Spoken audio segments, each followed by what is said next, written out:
Čekaj, skoči, do kraja, do kraja.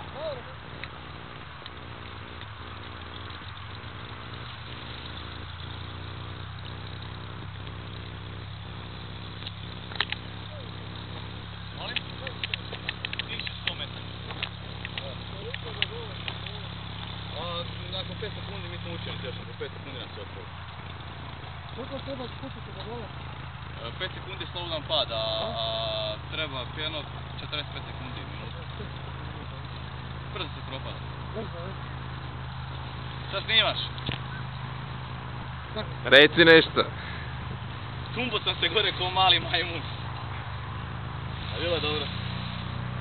Ladno je gore, Koliko je temperatura?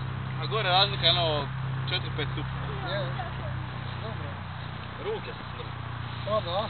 A ne daje nam po učenicima da nosimo rukavice.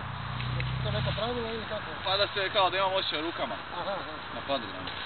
A onda kasnije kad... Koji je skok ovo? Molim? Koji je skok? Meni je ovo 21. Dosta, a? Pa nije, ima tu ljudi koji u pola godine su po 50. Tu ako se zainteresiraju možete razgovarati sa voditeljima, instruktorima. Ovako malo. Trebate 2 vikenda doći na seminar, 250 € i 10 skokova. Dobro, je? Odlično.